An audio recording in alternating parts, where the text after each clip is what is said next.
sobre o medo da rejeição, o complexo de inferioridade, o complexo do fracasso e do plano que Deus tem para a sua vida. Então o tema hoje vai ser como vencer o medo da rejeição.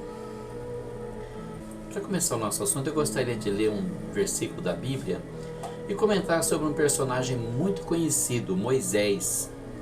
O versículo está em Êxodo capítulo 4, versículo 1. Então respondeu Moisés e disse: Mas eis que não me crerão, nem ouvirão a minha voz, porque dirão: o Senhor não te apareceu.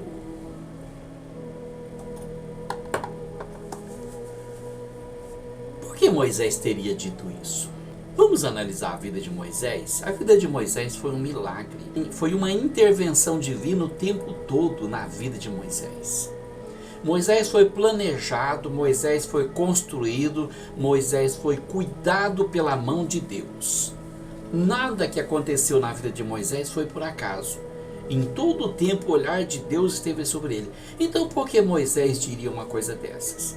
Em primeiro lugar, nós vamos perceber que Moisés era uma pessoa consciente até um certo ponto. Ele nasceu sob o decreto do faraó de que todos os filhos homens deveriam ser atirados ao rio Nilo. Então ele já nasceu com uma sentença de morte nos ombros dele. Assim como todos nós que nascemos com a culpa do pecado, que nascemos sob a iniquidade, que nascemos sob o peso da condenação eterna. Mas graças a Deus por Jesus Cristo, que nos salvou, que nos livra da ira futura. Então nós estamos falando a respeito de uma pessoa que foi salvo milagrosamente pela mão de Deus. Em primeiro lugar, foi a sua mãe, que não se conformou com aquela história de que meu filho tem que morrer. E ela guardou o menino. E o menino foi guardado na casa dela durante algum tempo, até que começou a fazer barulho. O bebezinho começa a chorar, começa a rir, começa a brincar, e os vizinhos escutam, e ninguém está seguro em lugar nenhum. Até mesmo os nossos vizinhos, nossos parentes e amigos podem nos entregar quando a questão é da fé. Porque nós estamos em dois grupos opostos, Deus e Satanás. Muita gente está do lado de Deus, mas também tem muita gente do lado de Satanás. E quando a mãe viu que não tinha mais condições de esconder a criança, então ela pegou uma cesta, betumou ela, preparou ela de uma forma que ela não afundasse na água, pôs ali um lençolzinho, um acolchoadozinho, pôs o bebezinho na água e soltou a criança no rio. Ela não fez isso para matar o filho dela. Com certeza ela sabia que a princesa iria se banhar naquela parte do rio, e ela soltou a criança ali perto e deixou a filha dela mais velha, Miriam, tomando conta para ver o que aconteceria com a criança, e entregou na mão de Deus, porque não havia mais nada que ela pudesse fazer. Tem momentos que a gente tem que entregar na mão de Deus. Aquilo que está determinado para fazer, aquilo que nós podemos fazer, nós temos que fazer, é a nossa obrigação. E Deus não vai fazer aquilo que é nossa obrigação. Mas aquilo que não dá para fazer, você precisa entregar na mão de Deus. E entregar é pôr na mão de Deus e esquecer. Então aquela criança desceu naquele cesto, e de longe a princesa se banhava e viu a criança e pediu para as criadas resgatar a cesta, e viu o menino e achou o menino bonito. Deus deu graça ao menino, que ela achou a criança bonita e ela resolveu adotar a criança. Ela era filha do faraó. Ela adotou o menino, não importa se é hebreu, se não é, ela adotou. E Moisés foi criado na casa de Faraó, no palácio. Viveu uma vida palaciana, tornou-se um príncipe. Aprendeu toda a ciência do Egito, estudou nas melhores escolas do Egito, os melhores mestres, foi tratado pelos melhores médicos, foi treinado pelos melhores líderes, tornou-se um estrategista. A tradição diz que Moisés, com 18 anos, já era um grande general de Faraó, um estrategista que ganhava qualquer batalha. Ia para a guerra, não era fracassado, não era derrotado em nenhuma guerra, e tornou-se o homem de confiança de Faraó. E possivelmente ele poderia ter se tornado o novo Faraó, mas Deus tinha um plano para ele. E quando a princesa adotou Moisés, ela sabia que ela não tinha como amamentar a criança. Então a menina chegou perto e disse: quer que eu chame uma mulher dos hebreus para dar de mamar para a criança? Ela disse: pode chamar ela, ela vai dar de mamar e ela vai cuidar da criança para mim, e eu vou pagar ela para fazer isso. Então a própria mãe criou o filho. A mãe ia lá no palácio, dava mamar para a criança, e cuidava, dava banho, e conversava, e ensinava. E aquela mãe certamente foi pregando o evangelho para o próprio filho. Olha, meu filho, esses deuses aqui são falsos. Esses deuses não são verdadeiros. O Deus verdadeiro é invisível. O Deus verdadeiro não é uma estátua que você encontra no palácio de Faraó. O Deus verdadeiro não é aquela pintura na parede. O Deus verdadeiro, ele é invisível. A gente sente ele dentro do coração, a gente não vê com os olhos. E Moisés foi aprendendo a ciência do Egito, mas foi aprendendo também a conhecer e a temer o verdadeiro Deus. E é claro que depois de um certo tempo, a criança não precisa mais de uma ama seca. Então, a mãe foi dispensada e o filho ficou por conta de Deus apenas.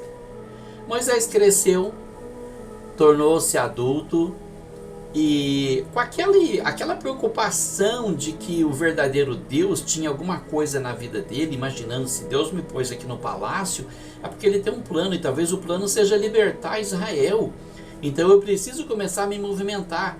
Então, depois de grande, diz a Bíblia que ele foi visitar os filhos de Israel, que eram escravos e eram maltratados, e ele viu um homem sendo maltratado por um egípcio, e ele ficou tão furioso que ele pegou aquele egípcio e matou ele, e escondeu o corpo dele na areia. Moisés pensava que Deus ia usar ele, e Moisés estava certo, Deus ia usar mesmo. Mas não é do jeito de Moisés, é do jeito de Deus.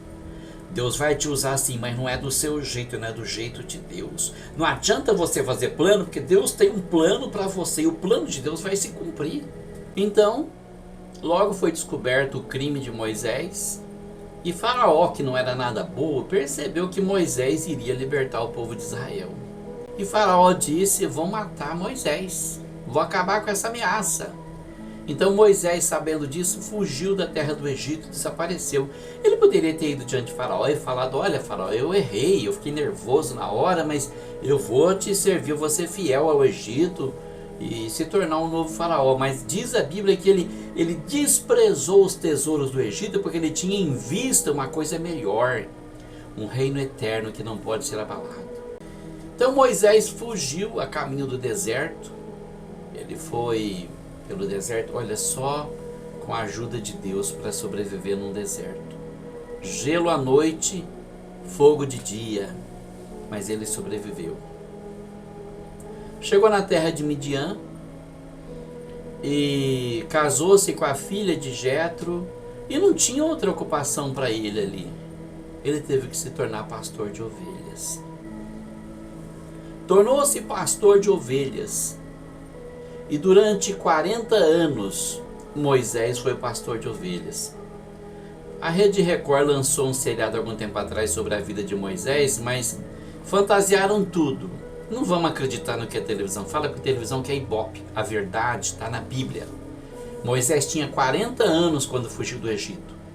E tinha 80 quando ele voltou ao Egito para libertar Israel. A prova está lá na Bíblia. Ele tinha 80 anos e Arão tinha 83. Então ele ficou 40 anos no deserto, e nesses 40 anos que ele ficou no deserto, a vida de Moisés, a mente de Moisés, tudo mudou, os hábitos de Moisés. Acabou o linho fino, acabou os perfumes preciosos, acabou as pessoas granfinas ao seu redor, os licores finíssimos, a comida finíssima servida ali numa mesa real, mudou tudo. Agora Moisés comia na mão. Agora Moisés lidava com ovelhas. Moisés lidava com os lobos que ameaçavam as ovelhas. Moisés lidava com a solidão do deserto. Era a geada da noite e o calor do dia. Muitos dias fora de casa, longe da esposa, longe dos filhos. Até que um dia, humilhado, alquebrado, quebrantado, Deus encontra Moisés quando aparece naquela sarça ardente.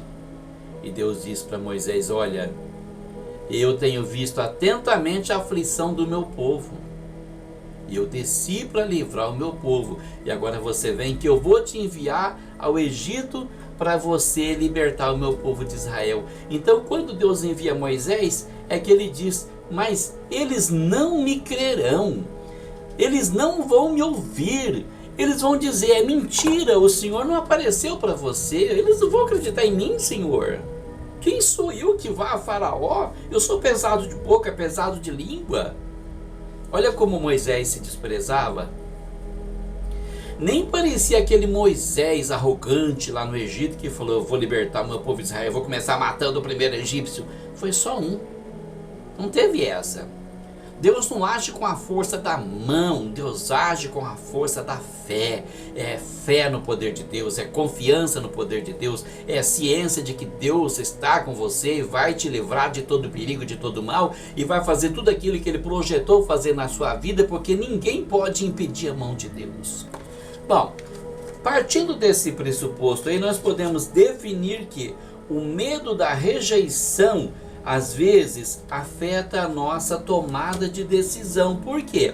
Porque quando você sente que vai ser rejeitado, você não consegue subir num púlpito para dar uma palavra. Você não consegue subir num púlpito para cantar. Você pensa: as pessoas não vão gostar da minha voz, as pessoas não vão acreditar, as pessoas não vão me dar ouvido. Eu lembro que as primeiras vezes que eu fui dar uma palavra numa igreja, algumas pessoas ficavam assim, olhando de lado, conversando uma com a outra, olhando para trás, olhando o relógio. Desprezo. Isso mata a gente. Sabe por quê? Porque a gente não tem confiança. Você não está certo de que Deus te chamou para fazer aquilo e você fica pensando: o que eu estou fazendo aqui? Mas se Deus te mandou, como foi que Ele disse para Josué: eu não te mandei eu? Esforça-te e tem bom ânimo, que eu serei contigo. É simples assim. Esforça e tem bom ânimo e eu serei contigo. Pronto, acabou. Deus mandou, você vai. Não se importa com o que as pessoas pensam ou deixam de pensar. Eu lembro que uma vez o meu irmão desceu do púlpito depois de uma mensagem e eu disse para ele: gostei da mensagem. Ele disse assim: mas ninguém gostou, ninguém ouviu, ninguém recebeu. E eu disse: não importa se as pessoas não recebem. O que importa é você cumprir o mandamento e entregar a mensagem. A sua função não é agradar ninguém, a sua função é entregar a mensagem de Deus. Se aceita bem, se não aceita, o problema deles com Deus. Simples assim. Então o que aconteceu com Moisés foi algo parecido. Ele sentiu que o povo não ia aceitar ele, realmente ele foi rejeitado quando chegou. Se Deus não tivesse tratado com ele, como é que ele ia lidar com essa situação? Mas então nós podemos perceber uma coisa: o que é mais importante aqui? O que as pessoas pensam de você ou o que Deus pensa de você? E Deus disse para ele: Moisés, quem foi que fez a boca do mudo? Quem foi que fez o ouvido do surdo? Por acaso não sou eu que faço todas as coisas? Vai e eu serei com a tua boca. Mas Moisés tinha receio: Senhor, manda outro, Senhor, eu não sirvo por papel. E Deus disse: tá bom, eu vou te mandar Arão junto com você, mas é você que vai fazer a obra. Arão vai ser como um profeta e você como Deus, mas você vai fazer o trabalho que eu tenho que fazer lá. Eu quero usar você, eu vou usar você. O que importa é o pensamento de Deus. E uma coisa que é importante também, que nós não podemos deixar de levar em consideração: Deus escolhe quem Ele quer usar. Ele não fica lá esperando alguém se oferecer e fala assim: bom, eu te aceito porque você se ofereceu. Não, Ele escolhe. Ele vai atrás da pessoa, Ele escolhe a pessoa, Ele capacita a pessoa, Ele envia a pessoa e faz a obra através da pessoa.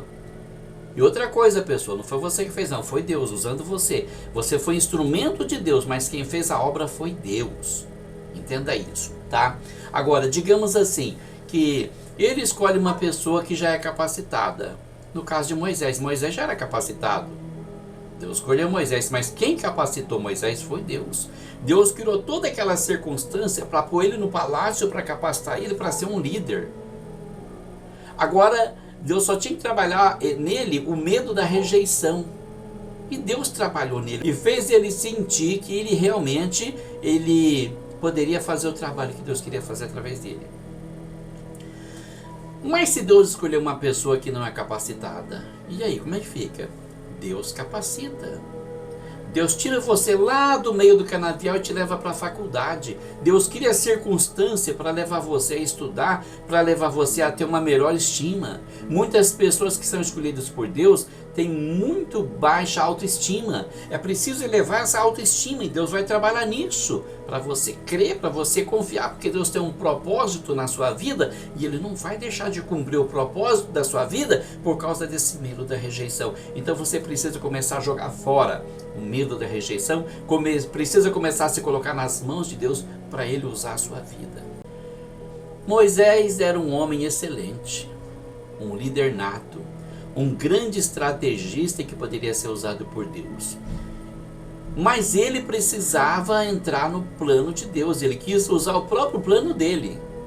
Então Deus criou aquela circunstância para ele fugir do Egito, para Deus mostrar para ele o quebrantamento, para que ele se tornasse uma pessoa que Deus pudesse usar, para depois ele não dizer, fui eu que fiz essa obra.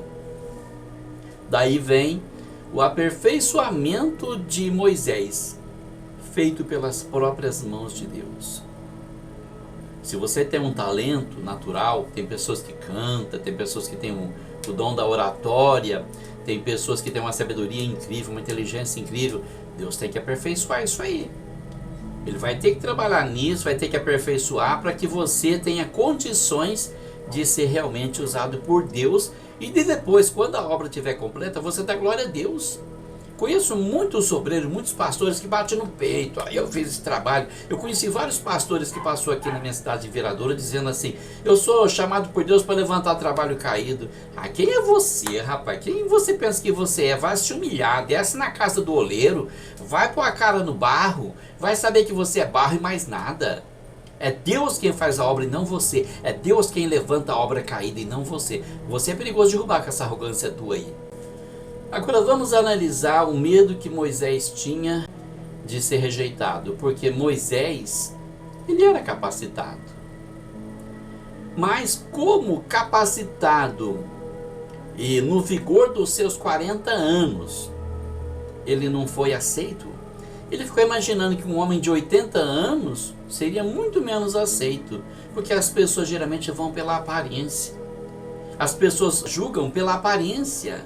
Olha para uma pessoa e fala, ih, coitado, esse aí, você não é de nada, esse não vira nada, não faz nada. E não vê Deus agindo na vida da pessoa. Paulo diz na primeira carta aos Coríntios que Deus escolheu as coisas loucas desse mundo para confundir as sábias. Escolheu as coisas vis, as coisas desprezíveis para confundir as coisas sábias. Para confundir as que não são desprezíveis. Então, Deus age assim.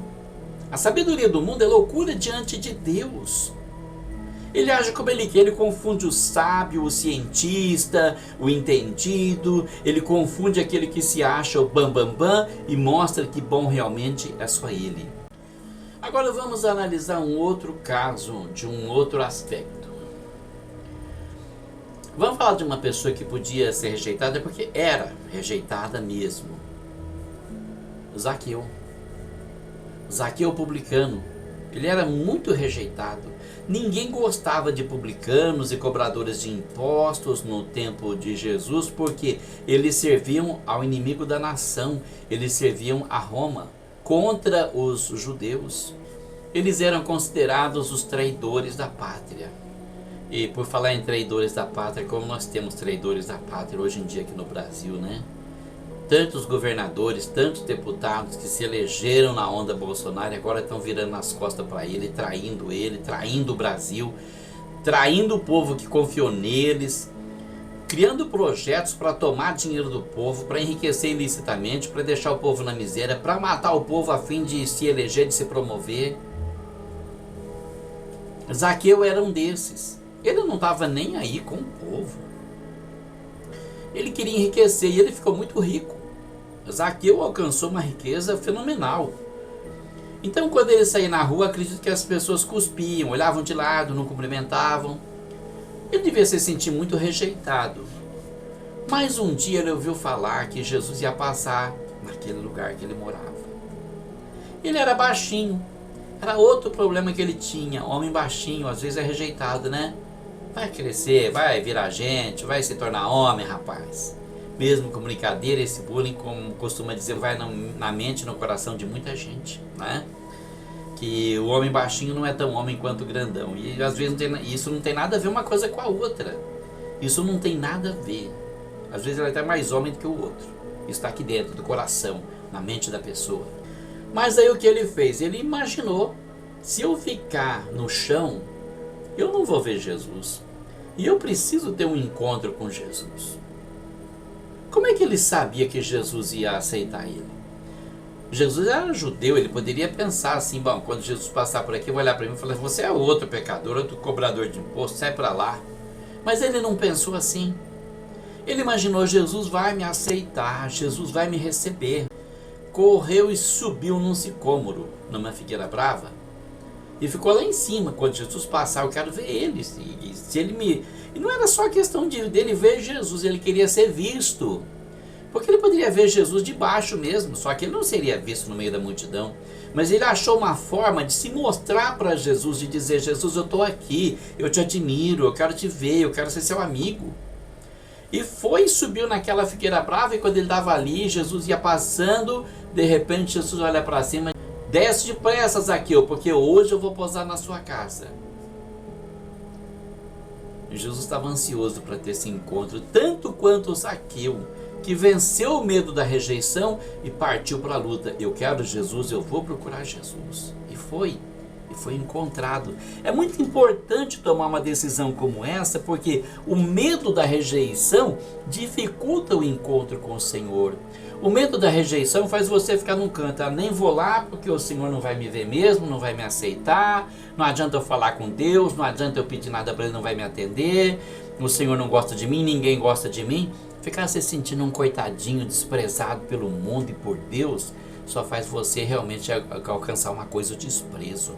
Você tem que ser ousado. Um famoso pensador já disse que a ousadia é mágica. A ousadia é mágica porque ela te leva a fazer coisas que você achava que não poderia fazer e acaba descobrindo que pode. Você tem esse poder. Aí entra em cena uma outra questão. Você aceita o convite do Senhor? Porque Moisés não queria aceitar. Moisés falou assim, jamais, eu não vou conseguir, não adianta, não tem jeito, eu não posso mandar outros. A Bíblia diz que a ira de Deus se acendeu contra Moisés e diz, é você que eu vou usar. Eu mando teu irmão te ajudar, mas é você que vai falar com o faraó. É você que vai liderar o povo no deserto para mim. Porque Deus conhece o coração do homem. Ele sabe com quem ele pode contar, ele sabe quem vai ser fiel. Então ele escolheu Moisés. Zaqueu já agiu de uma forma diferente. Jesus disse, desce depressa, Zaqueu. Hoje eu quero pousar na tua casa. E Zaqueu desceu, recebeu Jesus com alegria, com muito boa vontade, jubiloso. E Jesus foi para a casa de Zaqueu e lá ele ofereceu um grande banquete para todo mundo. Nota a mudança na vida de Zaqueu. Se ele continuasse sendo aquele ser desprezível e arrogante que ele era, ele ia falar, vou oferecer um banquete para Jesus, vocês podem cair fora. Não, ele abrigou todo mundo, deu aquele banquete, fez aquela festa, ficou feliz. E no meio do banquete ele disse para Jesus, olha, eu vou mudar de vida. Se eu tenho defraudado alguém, se eu tenho prejudicado alguém, eu vou restituir 4 vezes mais do que eu tenho tomado dos outros. Eu vou mudar completamente minha vida para seguir o Senhor. Ele aceitou o convite imediatamente. Sabe por quê? Se você dificultar as coisas para Deus na sua vida, você vai pagar um preço caro. Se Deus te escolheu, se Deus te chamou, aceita o convite do Senhor, porque lá na frente o leão está te esperando. Sozinho você não vai poder com ele. Mas se Jesus estiver do teu lado, então você pode ir tranquilo. Não haverá barreiras, não haverá dificuldade, nada será difícil para você. E o melhor de tudo, você sempre terá esperança. Às vezes acontece nos dias atuais, uma pessoa vai para a igreja, o pastor não vai com a cara dessa pessoa, deixa lá no canto, dá chá de banco, deixa ele esfriando, põe ele no azeite. São termos bem pejorativos que são muito usados. Eu sei do que eu estou falando, tá? Vivi tudo isso, passei muito por isso. Me puseram muito no banco, me rejeitaram, me jogaram para fora, me acusaram de coisas que eu nunca tinha feito para me jogar para fora. Tem muitos pastores que vão ter que dar conta de muita alma para Deus. Tem muita gente que morreu desviada por causa de alguns obreiros que não são obreiros de Deus, são obreiros de si mesmo. Não servem a Deus, servem a si mesmo, a sua própria imagem. Passei muito por isso. Sempre tive espírito evangelista. Nunca busquei cargo, não estou preocupado com cargo, eu não sou pastor, eu não quero ser, eu não estou preocupado com isso. Minha preocupação sempre foi ganhar alma, pregar o evangelho, edificar a fé dos crentes na igreja e buscar alma no mundo. Mas me impediram de fazer isso muitas vezes, porque tem muito pastor salafrário, que não é homem de Deus coisíssima nenhuma, que só quer isso aqui, ó. Ou quer isso aqui, ó. Ele quer se projetar, ele quer aparecer, ele quer a glória de Deus para ele. E o lugar dele não é no altar, não. O lugar dele é lá fora, porque jamais conheceu o Senhor da glória. Nunca o conheceu. É como aqueles que crucificaram Jesus. Se aquele povo soubesse quem era Jesus, não teria crucificado ele. E muita gente age hoje como se não conhecesse o Senhor. E não adianta você viver sua vida achando que está livre, está sozinho, faz o que quer, não dá satisfação para ninguém, porque você vai ter que dar satisfação para ele. Agora, uma coisa é importante, se você está passando por essa situação que eu passei, que muitos passam, procura ajuda, procura alguém de confiança. Mas toma cuidado com quem você vai falar, porque tem gente que vai fazer inferno na sua vida. Procura alguém que realmente tenha temor de Deus, que confie em Deus, que serve a Deus de verdade, que não tem interesse de ser promovido, porque na obra de Deus não existe promoção. Na obra de Deus existe reconhecimento, mas muitos estão querendo se promover, querendo de qualquer maneira alcançar um cargo para dizer para os outros, olha, eu sou isso, eu sou pastor, eu sou obreiro, eu sou... Sabe, para com isso. Na igreja do Senhor não tem esse negócio de cargo, na igreja do Senhor nós somos todos iguais. Jesus é o nosso mestre e todos nós somos servos e ponto final. Alguns com mais responsabilidade, outros com menos, mas todos servos. Senhor é só Ele. Príncipe e rei é só Ele, Salvador é só Ele, Redentor é só Ele. Toda glória, toda honra e todo louvor sejam dados a Ele, a Jesus e a mais ninguém. Homem nenhum merece nenhum tipo de louvor. Procura tratamento. Tratamento psicológico ajuda bastante. Tem muitos psicólogos cristãos que podem ajudar a pessoa a vencer o medo da rejeição. E se você está sendo rejeitado num grupo, vai para outro. Não deixa a placa da igreja te prender não, porque isso pode te matar, pode matar a sua fé e pode matar a fé da sua família também. Bom, podemos concluir dizendo que às vezes o medo complica as coisas para a gente. Se a gente for analisar, a vida de Elias foi diferente da vida de Moisés. Porque Elias não teve medo. Elias era um homem muito simples, ele não tinha roupa bonita. Era vestido com pele de camelo e vivia no deserto. Era um homem simples e inculto. Mas Deus falou, vai lá e fala para Acabe que eu vou cortar a chuva. E ele foi e falou, sem medo. Aceita ou não aceita, está aqui a palavra é essa, não vai mais haver chuva durante 3 anos e meio, enquanto não sair a palavra do Senhor. Moisés, por outro lado, Senhor, eu vou fugir daqui do Egito porque ninguém vai me aceitar. Fugiu para Midian, procurou uma vida alternativa, casou-se, foi ser pastor de ovelhas. Claro que Deus usou isso para ensinar ele, mas ele dificultou muitas coisas. Ele podia ter sido usado por Deus quando ele tinha 40 anos de idade. Bastava se entregar nas mãos do Senhor. É que ele não podia fazer isso também porque ele não conhecia o Senhor como precisava.